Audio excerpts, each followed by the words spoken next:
c oo aad ka dhageysanaysaan mawjadaha gaagaaban efemyada magaalooyinka qaar facebooka iyo barteena internetka ee bbc somali.com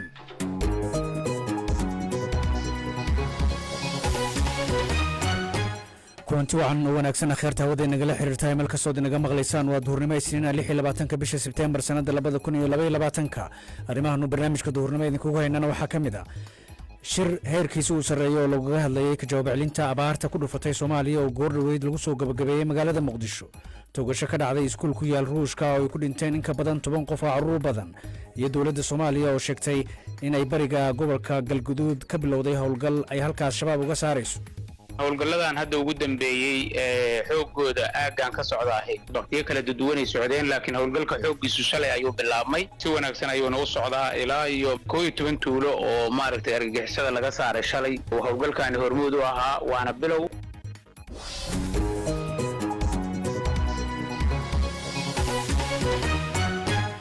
qodobadaasi oo kuwa kale aad ku maqli doontaan barnaamijkan wada jirka u soo saareen Faadil Macalin Bukari Axmed Maxamed Ibraahim Maxamed Nagaashi anigu Aftax Ibraahim Cageerna in la socodsiinay balse marka hore dhageystayaal ku soo dhawaada wararka caalamka iyo Kawthar Maxamed Cabdullaahi mahadsanid Cabdi Fataax nin hubaysan ayaa rasaas ku furay iskuul ku yaala dalka Ruushka isagoo ku dilay 13 qof oo 5 kamid ah ay yihiin caruur dadka uu toogtay waxaa sidoo kale kamid ahaa 2 macalin iyo 2 ilaalada dugsigaasi ku yaala magaalada Ishevsk ee dalkaasi Ruushka ninka hubaysanaa ee weerarka soo qaaday ayaa loo malaynayaa inuu isna istoogtay macadda sababtoo ninkaasi u soo qaaday weerarka maruu hadlayay wax yar kadib markii uu dhacay weerarka xilli ay goobta ku sugnaayeen kooxaha gurmadka degdega Alexandra Brachalov oo mas'uul ka ah gobolka ayaa ka warbixiyay xogtii ugu dambeysay ee dilkaasi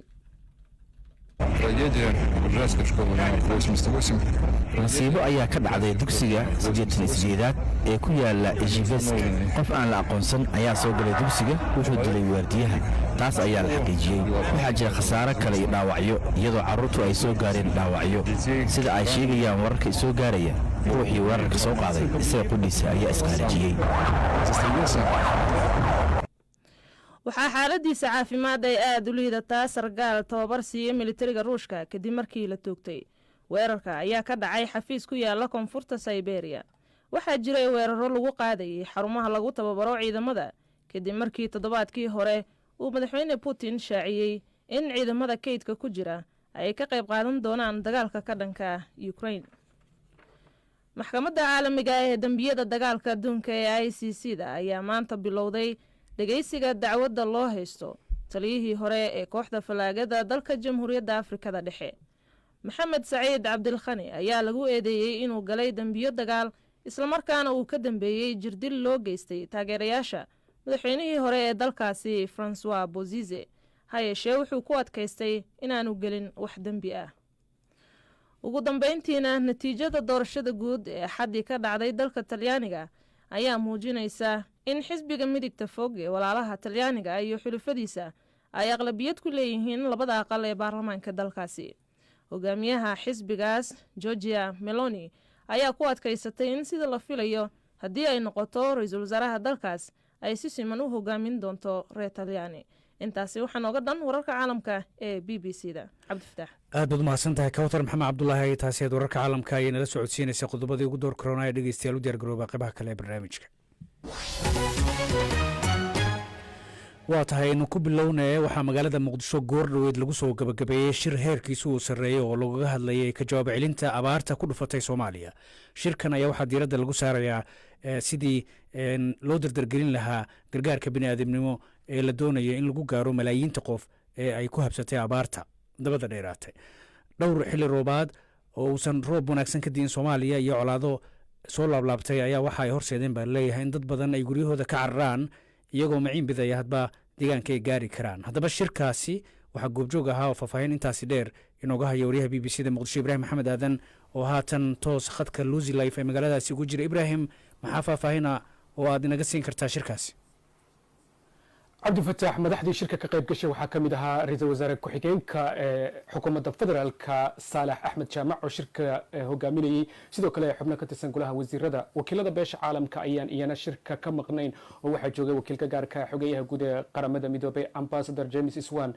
safiirada dalalka carabta iyo kuwa midowda yurub oo iyana shirka ka qayb galay guud ahaan shirka markaad eegto khudbadihii laga jeediyey iyo warbixinadii lagu soo bandhigayba waxaa lagaga hadlayay xaaladda abaarta iyo baaxadeedu intay la eg tahay iyo gurmadka gargaar ee loo samaynayo dadka ay abaartu saamaysay waxaa laysla qiray in xaaladdu ay ka sii dari karto haddii aan laba jibaarin howlaha hadda ee gurmadka socda ra-iisul wasaare ku-xigeenka saalax axmed jaamac oo bilowgiiba shirka fure waxa uu sheegay in arrintani ay tahay arrin qaranka musiibo ku ah islamarkaana madaxda soomaalidu ay isku raaceen in siday tahay looga jawaab celiyo.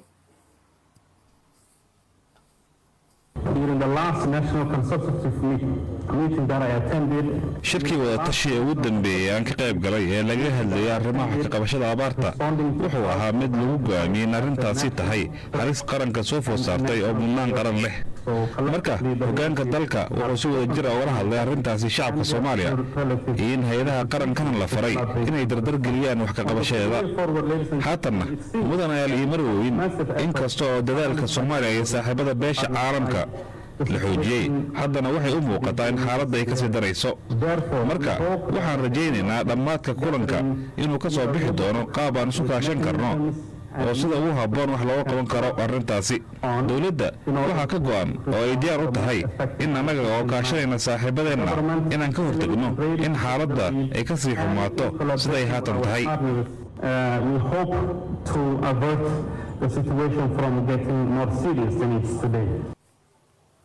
ra-iisul wasaare ku-xigeenka saalax axmed jaamac waxa uu ku dheeraaday abaartan iyo sida ay dalka ugu soo laalaabatay wuxuu sheegay in markii hore 10 sano la sugi jiray laakiin hadda la arkayo in 2 sanaba ama 3 sanaba mar la arkayo waxa uu ka hadlay sidoo kale caqabadaha ku horgudmad gurmadka la rabo in loo sameeyo amaba haddaba loo sameynayo dadka ay abaartu saamaysay waxa uu sheegay in dadka Soomaalidu ay meel wal ay joogaan ay isu gurmanayaan oo diyaar u yihiin inay dadka u gurmadaan laakiin wuxuu sheegay dadka dibadaha ku nool inay caqabad ka haysato in ay lacagaha dalka u soo diraan. Finally, I want to make a plea to some of our international ambassadors here today. ugu dambeyntii waxaan doonayaa inaan aweysiiyo safiirada halkan fadhiya in Soomaalida qurba joogta gaar ahaan kuwa Yurub iyo Ingiriiska jooga ay dhibaato ka haysato dhanka baananka iyo sharciyada oo ay ku adag tahay in lacagaha ay u soo xawilaan Soomaaliya marka waxaan codsanayaa inaad gacan ka geystaan sidii dhaqaalaha aadka loogu baahan yahay uu soo gaari lahaa dalka waan idinka mahadnaqayaa waad ku mahadsantihiin waqtigiina. very much for your time and efforts, and we will move forward to the next agenda. kaas wuxuu ahaa ra-iisul wasaare ku-xigeenka saalax axmed jaamac oo gudoominayay shirkii maanta looga hadlayay ka jawaab celinta xaaladda abaareed ee uu wadanku ku jiro madaxdii halkaasi ka hadashay waxaa ka mid ahaa wakiilka gaarka xogeyaha guud ee qaramada midoobay ee Soomaaliya ambassador James Iswan oo isna sheegay in lacaga badani soo gaareen si wax looga qabto abaarta laakiin waxa uu sheegay in lacagahaasi xilligoodii ay ka soo daaheen balse uu gurmadka arrintaasi ku saabsan u socdo. First, on funding, as we will hear further, there has indeed been a significant scale-up in funds. marka hore dhanka dhaqaalaha waxaa jirta in si muuqata loo kordhiyey waxaana mahaddaas iska leh deeq-bixiyayaasha caalamiga ah oo si deeqsinimo leh u bixiyey si wax looga qabto saamaynta abaarta waxaase iyadana muhiim ah inaan xasuusnaano in dhaqaalahaasi uu dalka soo gaaray mar dambe oo ah sanadkan 2022 taasoo ah in dadkii Soomaalida ahaa ee u baahnaa in wax loo qabto goortii ku habbooneed aysan waxba soo gaarin waxaa kale oo iyadana jirta in aynu ogaano in saadaashu sheegayso in abaartu ay sii socon doonto bilaha soo socda marka xitaa iyadoo aan ognahay in haatan dhaqaale la hayo haddana waxaa hubaal ah in wax kale oo dheeraad ah loo baahnaan doono marka waa inaan sii wadnaa codsigeenna ku socda deeq-bixiyayaasha inay wax bixiyaan.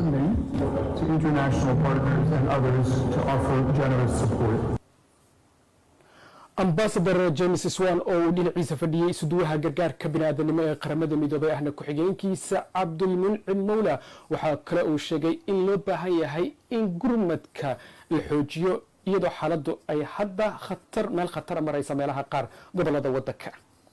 Secondly, in regard to the scale-up, again we'll hear more about this.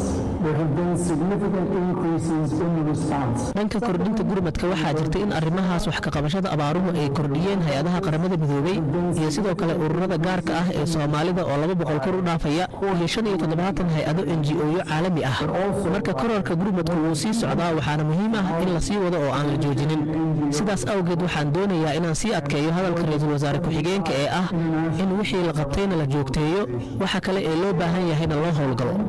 What still needs to be done and where there may be gaps that we need to work together as partners to fill.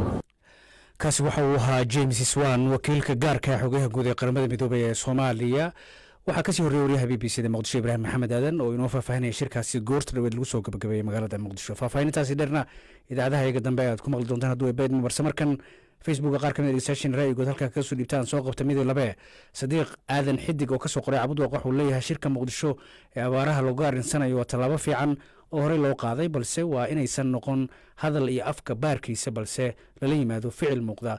waxaa kale oo bulshada Soomaaliyeed looga baahan yahay in ay iscaawiyaan. Xamde Muuse Saalax oo ka soo qortay Badhanna waxay leedahay waan soo dhaweynayaa shirkaas looga hadlayo abaarta ka jirta Soomaaliya waxaana rajaynayaa inuu noqdo shirkaasi midkii dadkaas tabaalaysan loogu ururin lahaa dhaqaale ay naftooda ku kaabaan maadaama xoolihii ay lahaayeen ay abaartu ka dhamaysatay. Soomaaliduna meel kasta ay joogaan waa inay u gurmadaan dadkaas abaartu ay saamaysay dhibaatadana ay haysato. waxaan qaar ka mid ah BBC ee Facebook.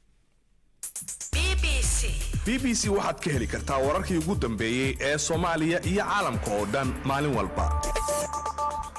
markana sida aad warka caalamkaba ku maqlayseen nin hubaysan ayaa waxa uu xabad la dhacay iskuul ku yaal wadanka Ruushka isagoo halkaasi ku dilay 13 qof oo dhowr carruur ay yihiin. 2 macallin iyo 2 nin oo ilaal iskuulkaasi ka ahayd ayaa halkaasi lagu dilay weerarkaasi ka dhacay magaalada Izhef. haddaba ninkan hubaysna ayaa waxaa la sheegay in weerarkaasi markii uu geystay kadib lafahaantiisa uu isna isdilay. ilaa haatanse lama oga sababta ka dambaysa weerarkaasi. faahfaahinta warkan waxaa soo akhrisay oo haatan istuudiga igula soo biirtay Faadumo Macalin Bukar. Faadumo bal inoo warar. cabdi fataax sidaad sheegtayba ninkaasi weerarka markii uu geystay kadib waa uu isdilay sida laga soo xigtay saraakiisha adeegyada degdega ah. warbaahinta Ruushka waxa ay baraha internet ku baahiyeen muuqaalo u muuqda in laga soo duubay gudaha dhismaha ay toogashadu ka dhacday oo naxdin ay markaas ka muuqatay. muuqaalada qaarkood waxaa laga arki karaa dhiig daadsan ee sagxadda fasalada iyo weliba daaqado ay rasaas duleelisay iyo caruur ku gabanaya miisaska hoostooda. 7 caruur iyo 6 qof oo dad waaweyn ayaana ku dhintay weerarkaasi sida laga soo xigtay saraakiisha Ruushka. shaqaalaha iyo ardayda ayaa iyagu waxa markii dambe laga saaray dhismayaasha iskuulka. mid ka mid ah xildhibaanada deegaankaasi waxa uu sheegay in qofka weerarka geystay uu ku hubaysnaa 2 bistooladood. welina ilaa haatan lama yaqaano cidda uu ninkaasi yahay. muuqaal baraha internetka ay soo dhigeen guddiga baaritaanka waxa uu muujinayaa ninka hubaysnaa oo isagoo meyd ah ee dhulka yaala wuxuuna xirnaa funaanad ay ku xardhan tahay calaamada naasiyiinta. madaxa gobolkaas waxa uu ku dhawaaqay Cabdifataax Baroor Diiq soconaysa ilaa 29 bishan. iskuulka la weeraro waxa uu ku yaalaa bartamaha Izhevka oo ah magaalo ay ku nool yihiin 650,000 oo qof wuxuuna iskuulka u dhow yahay dhismooyinka ee dowladda dhexe. aad baad umahadsan tahay Faadumo Macalin Bukar. taasi ahayd warbixintaasi faahfaahinteedana la socodsiinaysay. markana wararka Soomaalida aynu ku laabanay dowladda Soomaaliya ayaa waxay sheegtay in ka badan 10 tuulo ay kala wareegtay xoogga Al-Shabaab kadib markii ay bariga gobolka Galgaduud ka bilowday howlgal ay ku baacsanayaan ururkaasi. howlgalkan ayaa waxa uu imanayaa xilli dagaal qaraar uu gobolka Hiiraan ku dhex maraya ciidamada dowladda iyo dadka deegaanka oo iskaashanaya iyo ururka Al-Shabaab.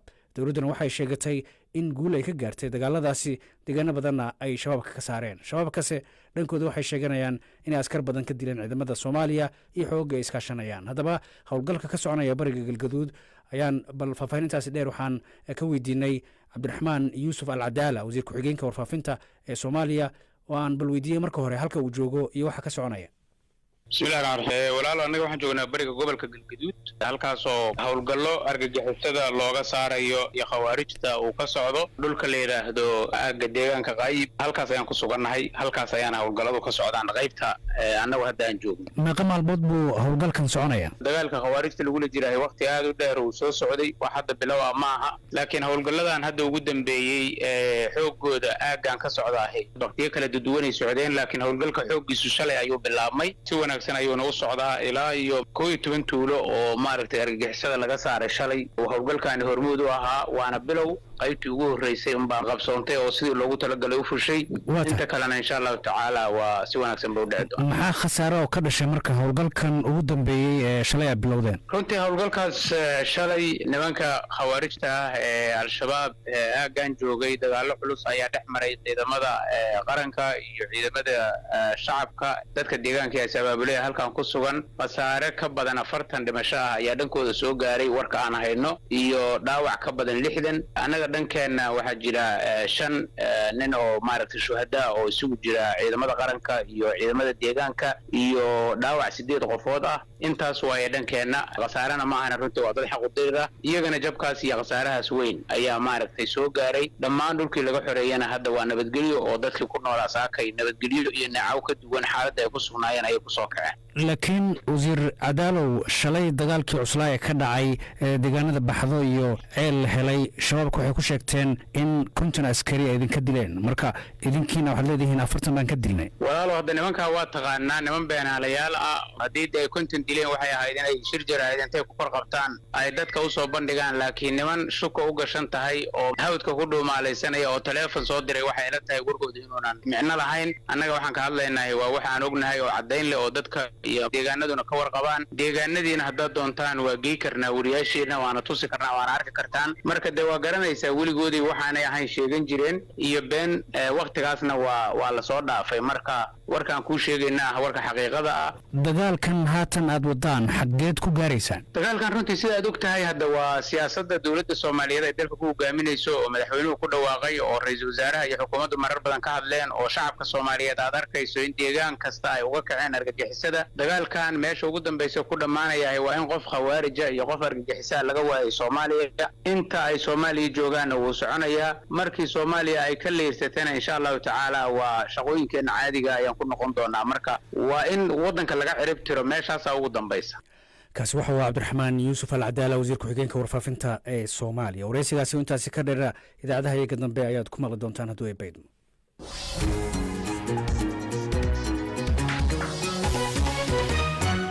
wararkii ciyaaraha ayaa inoo soo socda, balse markan madaxweynaha wadankan Kenya William Ruto ayaa wareysi uu BBC-da siiyey oo dhinacyo badan taabanayay. waxa uu ku soo hadal qaaday xiriirka ka dhexeeya dalkiisa iyo Soomaaliya, waxaana uu sheegay inuusan doonayn in ay ku mashquulaan xilligan muranka ka taagan sohdinta badda ee labada dal. madaxweyne Ruto ayaa waxa uu carabka ku adkeeyey inay marka hore xoogga saari doonaan arrimaha ammaanka, kadibna ay xallin doonaan arrimaha xadka. madaxweynaha Kenya ayaa ka jawaab celinayay waxa uu yahay qorshihiisa ku aadan go'aankii ay maxkamadda caalamiga ee cadaaladda ay 2021 dabayaaqadiisii ay ku riday muranka xadka badda ee u dhexeeyay Soomaaliya iyo Kenya. mar uu murtaasi Ruto ka jawaabayna waxa uu yiri haatan waxaa Soomaaliya ka taliya madaxweyne aanu la hadli karno. madaxweyne xasan waxaa ka go'an inaanu sida ay arrimuhu u kala horeeyaan uga wada shaqeyno, taas oo ah in gobolka nabadgelyadiisa la sugo. waan ku faraxsanahay inay ka go'an tahay la dagaalanka argagixisada dunida oo dhan, oo Kenyana ay ka mid tahay. way la shaqeynaysaa sidii loo cirib jari lahaa xagjirnimada colaadda u taagan iyo in la cirib tiro argagixisada. khilaafku waa waxa ay dalalka dariska ahi mar walba xal ka gaari karaan. waxaan haatan u baahannahay waa in aan nabadgelyada sugno oo aan xasilino gobolkayaga. dooni maayo in aanu haatan isku mashquulino muran ka taagan sohdinta iyadoo dadkii ay dhimanayaan, iyadoo argagixisadu gaaf wareegayso, iyadoo ay xasilooni daro ku baahday gobolkayaga. waxay la tahay in aan marka hore wax ka qabanno arrimaha nabadgelyada, kadibna aanu markaa xalino arrimaha yaga xuduudka.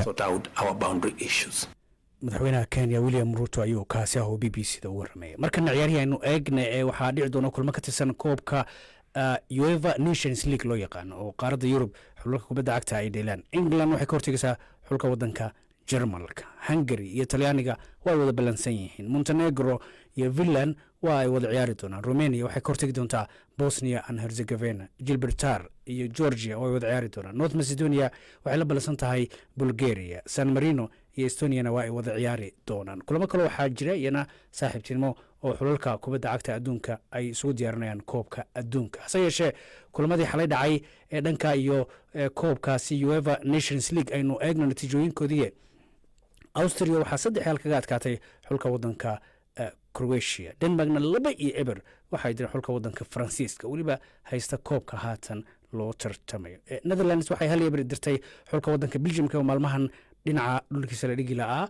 Walesna waxaa 1-0 kaga adkaatay xulka wadanka Poland. Faroe Islands iyo Turkiga wada ciyaarayna 2-1 waxa ku badisay Faroe Islands. Luxembourg 1-0 waxay dirtay Lithuania. Azerbaijan iyo Kazakhstan wada kulmay guush waxay 3-0 ku raacday Azerbaijan. Slovakia iyo Belarusna waxay ku kala baxeen 1-1. natiijo midaasi la mid ah Andorra iyo Latvia ayaa isku macsalay. hase yeeshee Moldova waxay 2-0 dirtay xulka wadanka Liechtenstein. markana barnaamijkii baafinta waxaa si wada jira stuudiyaha BBC-da ee magaalada Nairobi idinkaga soo tabinaya anigoo ah Caasha Saciid Xasan iyo Faysal Bashaar Aligo. Aligo mahadsanid Caasho.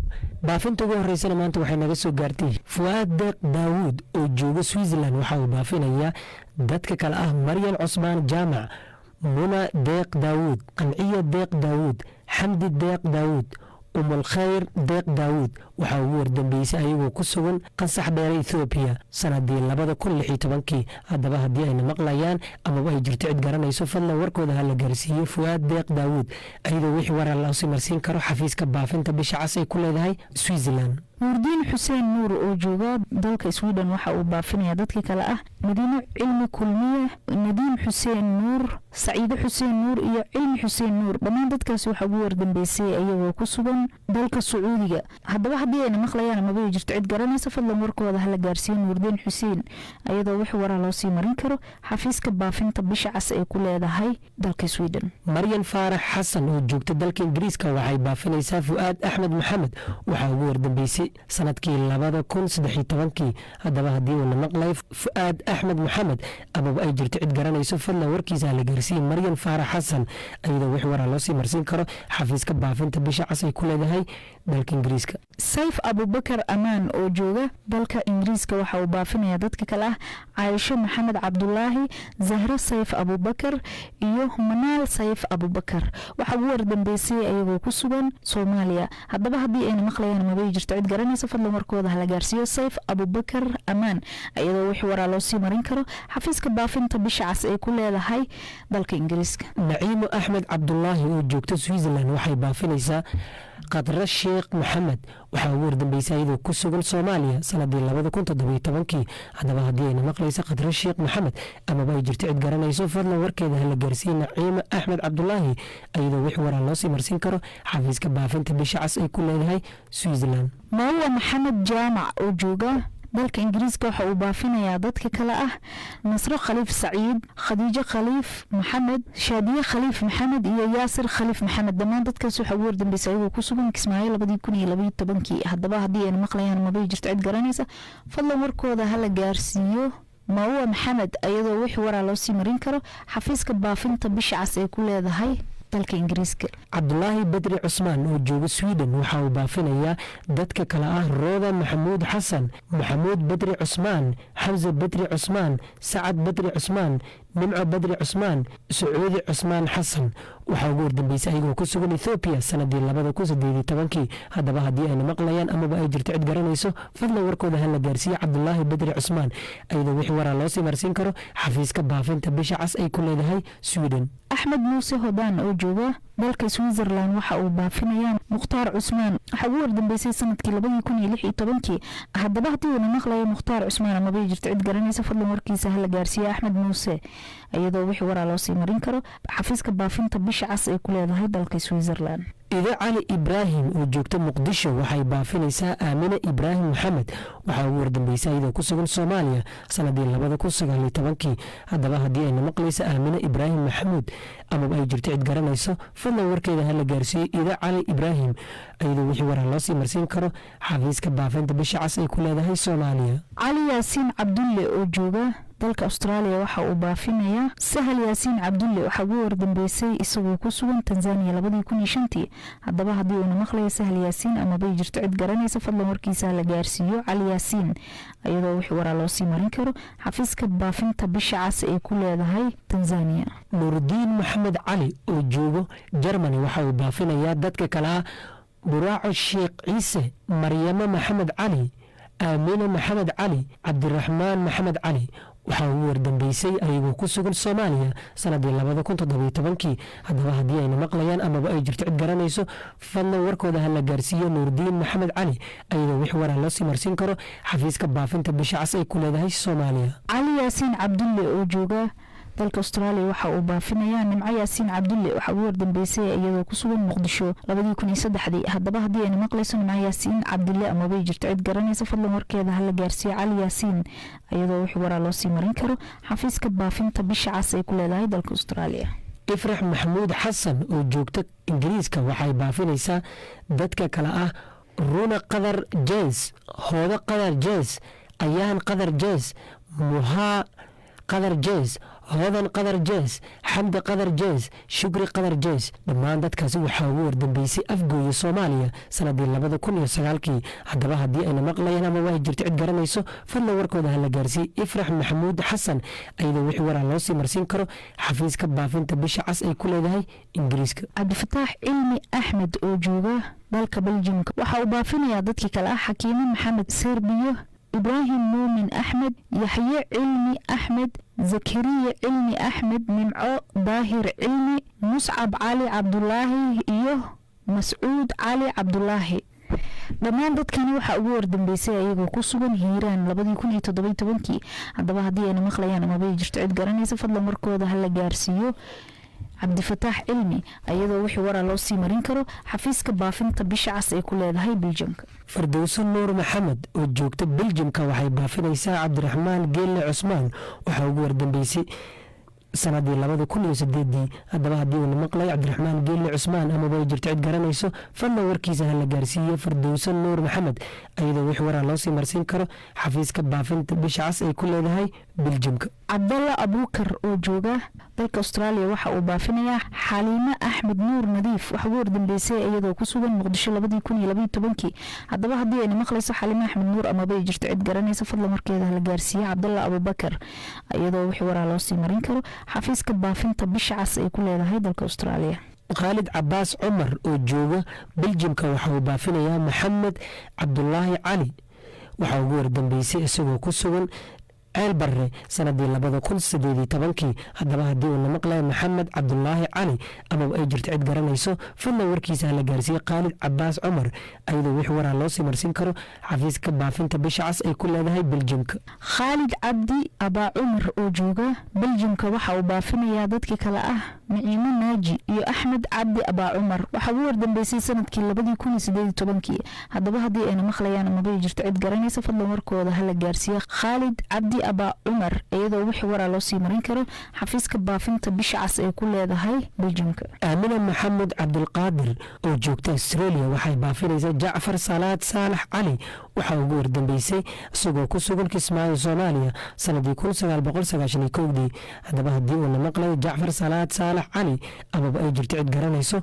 fadlan warkiisa ha la gaarsiiyey aamina maxamed cabdulqaadir iyadoo wixii waraa loo sii marsiin karo xafiiska baafinta bisha cas ay ku leedahay australia. warde maxamed maaweel oo joogto dalka netherland waxay baafinaysaa dadka kale ah cabdiraxmaan maxamed maaweel cabdiraxiim maxamed maaweel cabdicasiis maxamed maaweel juweeriya maxamed maaweel maa-ida maxamed maaweel najmo maxamed maaweel iyo ubax yuusuf ibraahim maxamed waxaa ugu wardambeysay dhammaan dadkaasi ayagoo ku sugan qoryooley 2016 haddaba haddii ayna maqlayaan maway jirto cid garanaysa fadlan warkooda ha la gaarsiiyo warde maxamed iyadoo wixii waraa loo sii marin karo xafiiska baafinta bisha cas ay ku leedahay dalka netherland. maxamed faarax cilmi oo jooga australia waxa uu baafinayaa dadka kale ah faarax cilmi jaamac xaliimo okod warsame sacdiye faarax cilmi jaamac cabdifataax faarax cilmi jaamac dhammaan dadkaasi waxaa ugu wardambeysay ayagoo ku sugan dalka ethoobiya sanadii 2005 haddaba haddii ayna maqlayaan amaba ay jirto cid garanayso fadlan warkooda hala gaarsiiye maxamed faarax cilmi ayadoo wixii waraa loo sii marsiin karo xafiiska baafinta bisha cas ay ku leedahay australia. shukri maxamuud maxamed oo joogta dalka australia waxay baafinaysaa cabdiqaadir maxamed ciise waxaa ugu wardambeysay isagoo ku sugan kismaayo 2011 haddaba haddii uuna maqlaya cabdiqaadir amaba ay jirto cid garanaysa fadlan warkiisa la gaarsiiye shukri maxamuud ayadoo wixii waraa loo sii marin karo xafiiska baafinta bisha cas ay ku leedahay dalka australia. baafinta ugu dambeysana maanta waxay naga soo gaartay muna axmed cali oo joogta australia waxay baafinaysaa shamsa cumar xaaji waxaa ugu wardambeysay iyadoo ku sugan muqdisho sanadii 1991 haddaba haddii ayna maqlayso shamsa cumar xaaji amaba ay jirto cid garanayso fadlan warkeeda ha la gaarsiiye muna axmed cali iyadoo wixii waraa loo sii marsiin karo xafiiska baafinta bisha cas ay ku leedahay australia. baafintiina maanta waa nageyntaa. faysal bishaara liig iyo caasho siciid aad bay u mahadsan yihiin barnaamijkii baafinta ayayna la socodsiinayeen anigana waxaan intaa kusoo gabagabanayaa idaacadda duhurnimo ee wadajirka u soo saareen faadumo cali bukari iyo axmed maxamed ibraahim axmed nagaashi anigoo cabdifatax ibraahim magaarana la socodsiinayay warkan inoo akhrinaysay kawtar maxamed cabdulaahi cidduu barnaamijkan daafay waxay dib uga daalaan kartaa barteena internetka ee bbcsomali.com halkaas ood ka heli doontaan wararkii ugu dambeeya caalamka gobolka iyo soomaalidaba waxay farsamadii david wanbunda ee nabadgelyo.